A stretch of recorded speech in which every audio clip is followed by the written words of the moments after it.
Então, olha só, no começo, como eu precisava viajar para palestrar, de sempre eu precisava de alguém com eles, alguém cuidando deles. Porque imagina que eu sou mãe, solteira, tô ali sozinha com as crianças e eu preciso trabalhar no final de semana, aonde eu não tenho com quem deixar meus filhos. E nesse dia, eu tinha mais 1 hora. Era o meu tempo máximo em Caxias e eu tinha que ir para Porto Alegre. Já tinha ligado para minha família, enfim, todo mundo. E de repente, meu pai me liga. Nossa Senhora, quando meu pai me ligou, eu tava entrando no banheiro. Eu desabei chorando. Eu desabei.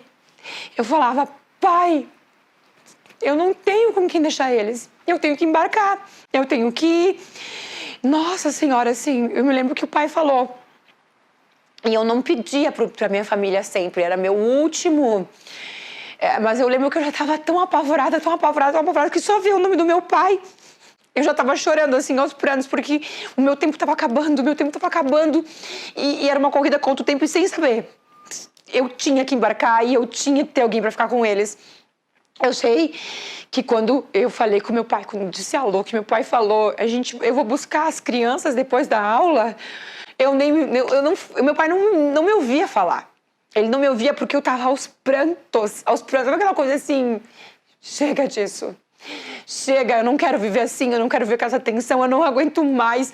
Se eu tenho que fazer esse trabalho de entregar esse conteúdo pro mundo, eu preciso de ajuda.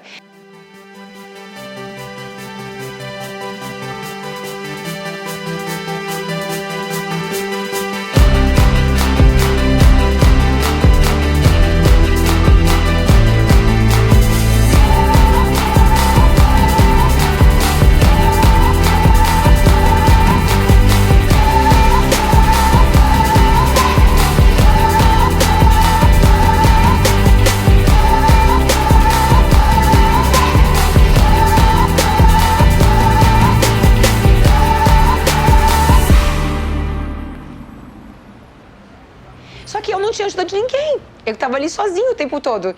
E é por isso que eu digo, não importa... não importa as situações que você está. Eu poderia ter desistido 500 vezes, eu poderia ter desistido de novo, e isso poderia ter me feito desistir.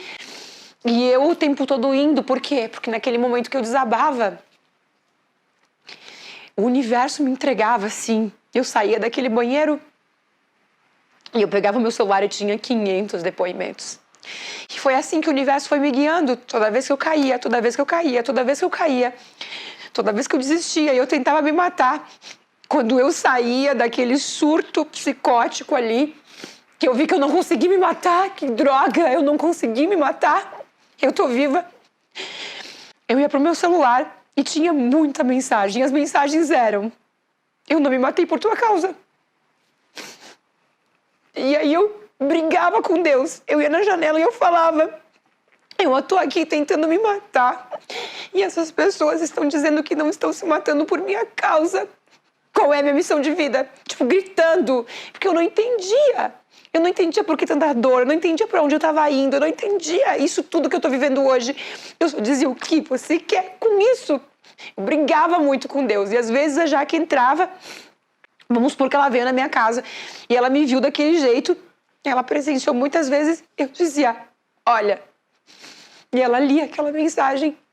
E eu dizia: o que Deus quer comigo? O que o universo quer comigo? Porque, gente, eu tô tentando me matar, porque eu não aguento mais viver. E as pessoas estão dizendo: não me matei por tua causa.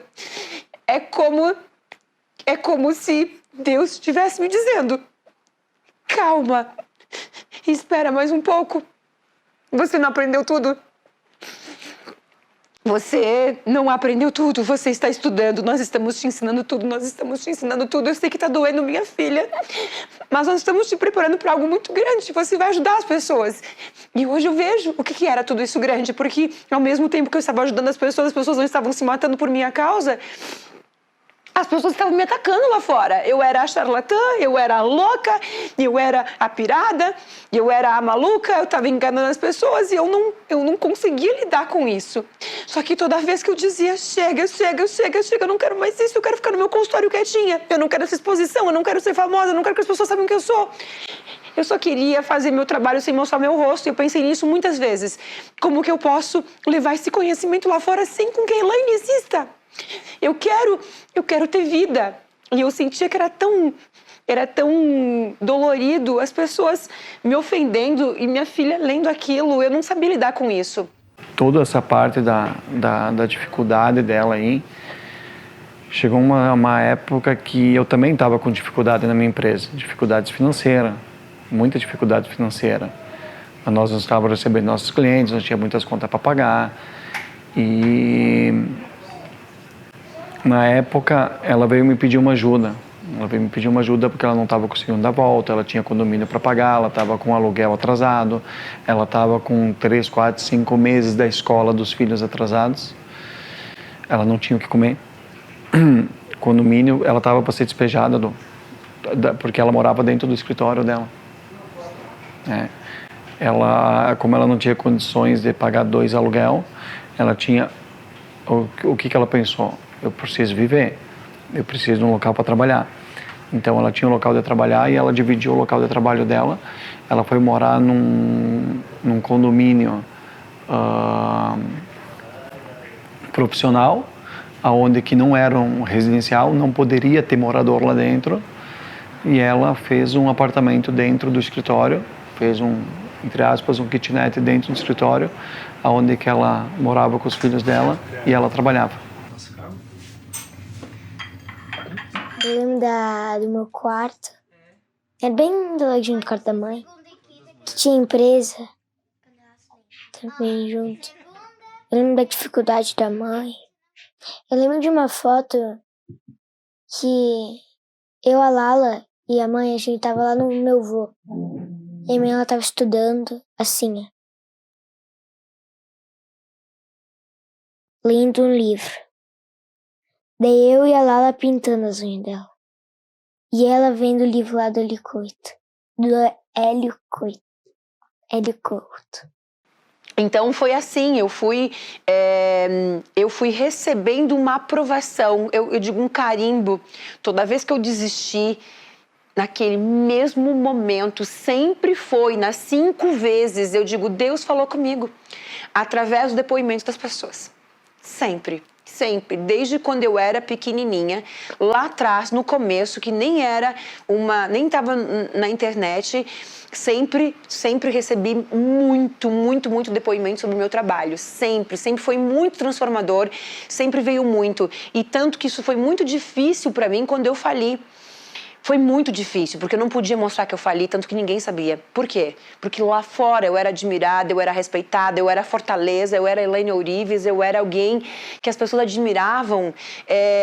E aí, como que eu ia decepcionar as pessoas? Eu não podia mostrar a minha dor, eu tinha que ser forte, eu tinha que engolir o choro. Às vezes eu ia pro banheiro e eu queria chorar muito, porque chorar aliviava.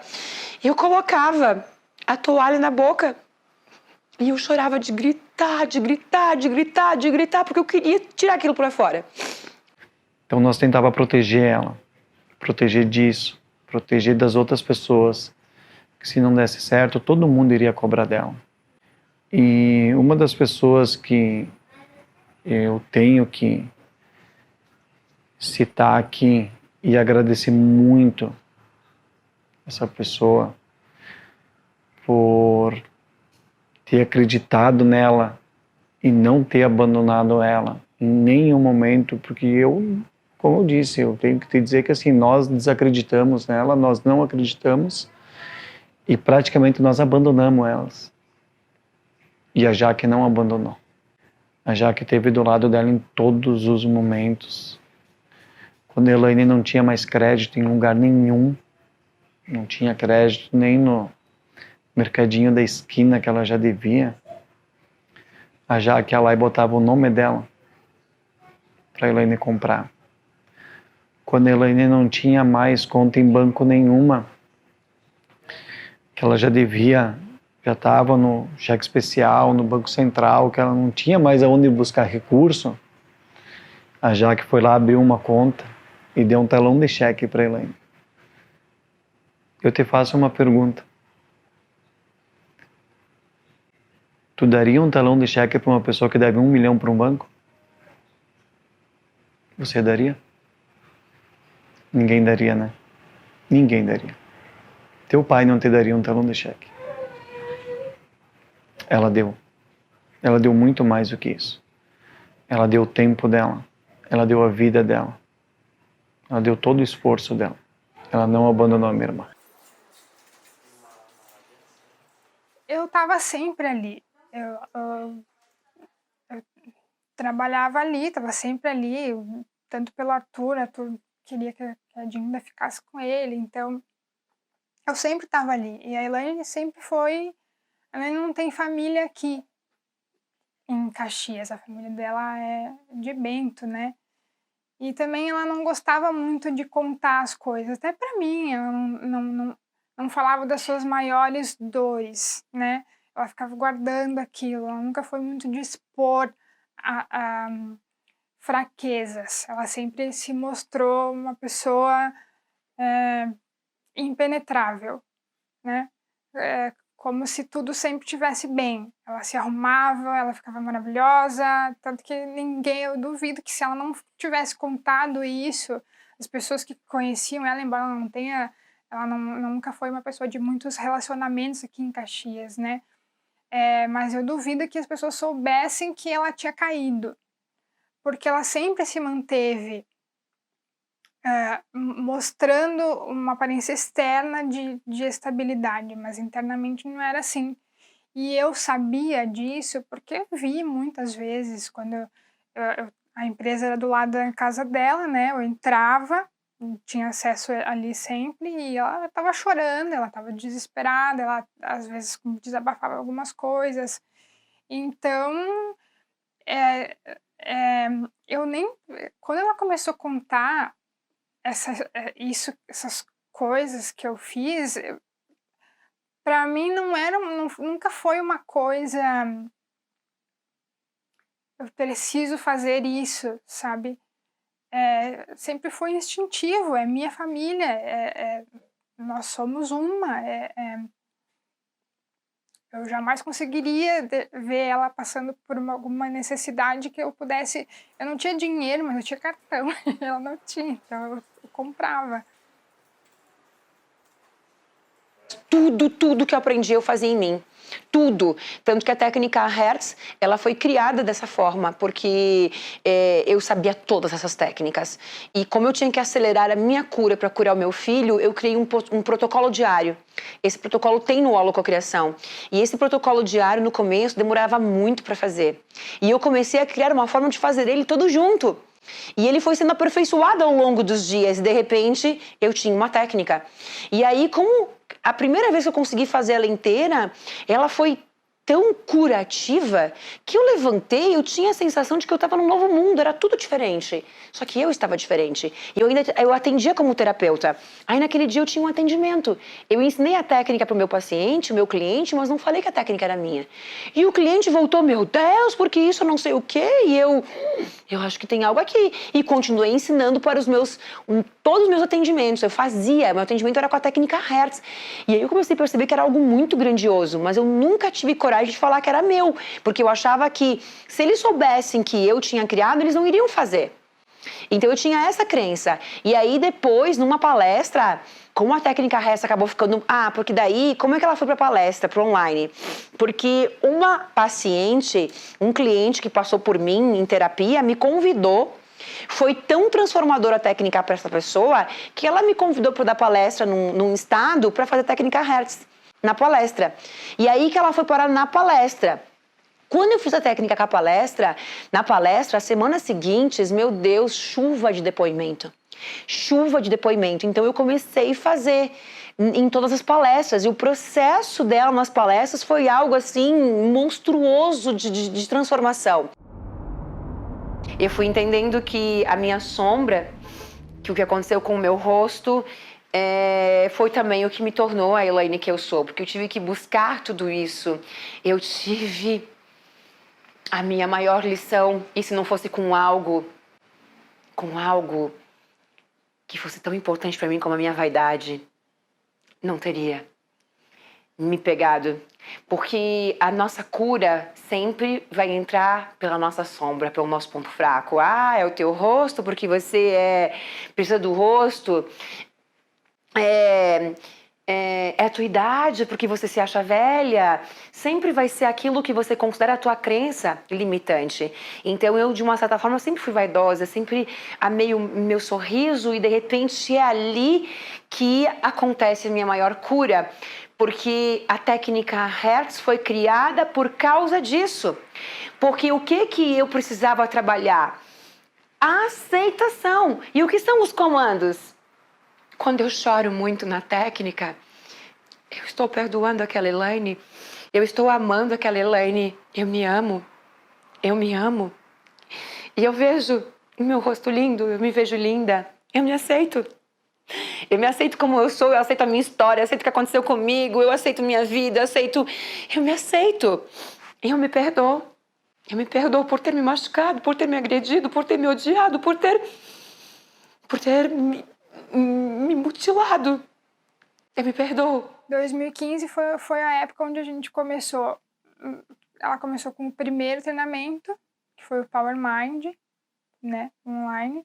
E também onde a gente desenvolvia, 2014 e 2015 foi onde a gente começou a lançar ela como palestrante. Ela começou a se apresentar, né, com mais frequência. Antes disso ela tinha feito poucas coisas.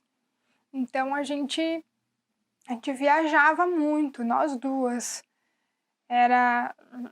Eu lembro que a gente pegava ônibus daqui de Caxias e até Porto Alegre, com as nossas malinhas de produto, porque ela sempre... O mundo, o que hoje é o Mundo Hertz, que é a nossa empresa de produtos vibracionais, que é maravilhosa, sempre para ela foi um hobby, porque ela gostava de indicar as coisas que ela usava na própria vida, né? Então era eu com uma malinha, 2 malinhas, e nos eventos eu que organizava eu que contratava o local, eu que comprava as passagens, que organizava a viagem, que vendia tanto os ingressos quanto vendia lá na hora os produtos. Era nós duas, sempre foi nós duas, porque a gente não tinha como bancar, né, funcionários. E sempre deu muito certo, foi assim que ela foi crescendo, crescendo, crescendo. Nessa época porque ela começou o Power Mind, a gente gravou ele nas piores condições que tu possa imaginar. Assim, nós não tínhamos computadores, eram computadores antigos que ficava fazendo aquele barulho de ventoinha, sabe? Que a gente dizia que era chuva. A gente gravava, ela, tinha o Cris na época, mas a gente gravava eu em cima da cama dela, ela enfiada num cantinho assim do quarto, porque era onde tinha uma iluminação melhor que pudesse fazer o vídeo. E naquela época ela tinha pavor ainda de câmera, então a gente demorava horrores para gravar, porque realmente era uma coisa que ela não gostava. E ela chorava, e a gente tinha que afastar a câmera e fingir que estava muito longe, assim, porque ela era pânico mesmo, até. Então, só que isso eu acho que é o mais fantástico de tudo e foi o que deixou o treinamento tão poderoso. Porque ela estava trabalhando, ao mesmo tempo que ela estava ensinando o que ela aprendeu, ela estava trabalhando nela. E ela fazia técnica junto nas aulas que eram gravadas ao vivo, né? Naquela época. Ela fazia junto, ela crescia junto e aquilo ia saindo de uma forma, fluindo de uma forma, a gente, às vezes, por isso que eu falo, às vezes ela senta para gravar uma coisa e é impressionante porque a gente acompanha outras pessoas que ficam um mês scriptando vídeo e ensaiando o que vai falar. A Elaine, ela não sabe nem o que ela vai falar, mas ela senta e as palavras elas vão acontecendo de uma forma e vão encaixando uma coisa na outra. Nunca falei isso para ela, porque às vezes tem que cobrar para ela poder se organizar. Mas é inacreditável essa mulher,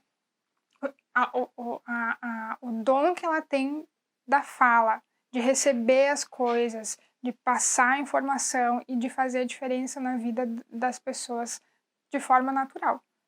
E ela estava para ser despejada, ela não tinha mais, estava com vários meses de aluguel atrasado, estava com condomínio atrasado, colégio atrasado, estava com tudo atrasado.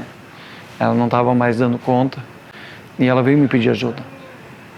E nós também estávamos com dificuldade na nossa empresa. E eu tinha uma funcionária que trabalhava para mim na época, a Morgana, que, conversando com a Morgana, eu disse, eu gostaria, mas eu não tenho condições de ajudar ela. E a Morgana me disse assim, a Morgana por ter filhos também, a gente se sensibiliza, né? A gente fica, pô, tu vai ser despejado, tua irmã vai para onde? Né? E nesse meio tempo, eu conversava com meu pai, e meu pai também trabalhava em obra, não tinha condições de ajudar, não tinha muitas condições de ajudar também, a dificuldade eu acho que encontra para todo mundo, né?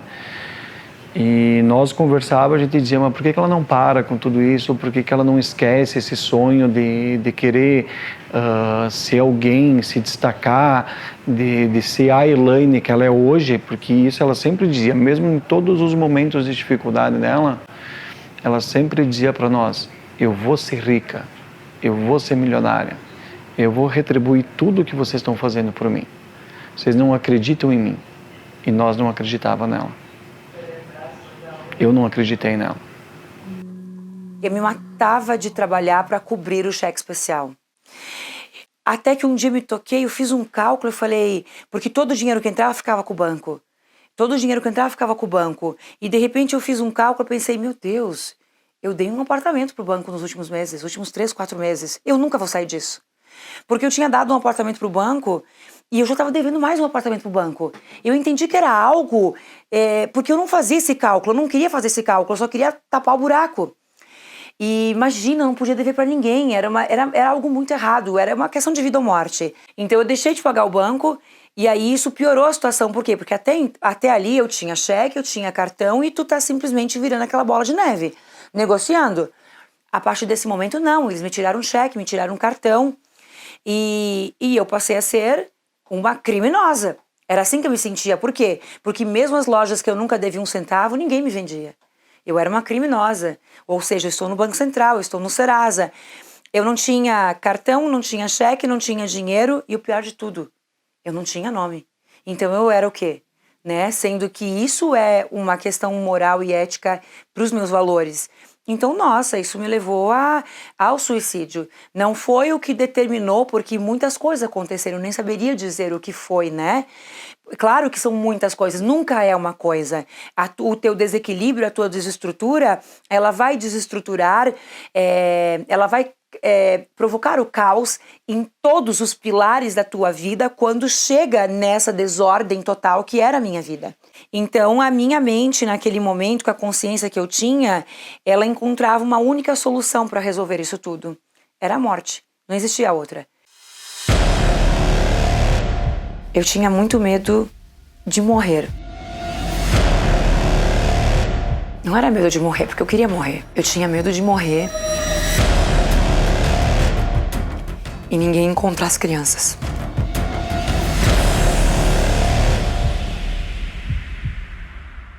Uau, que lindo!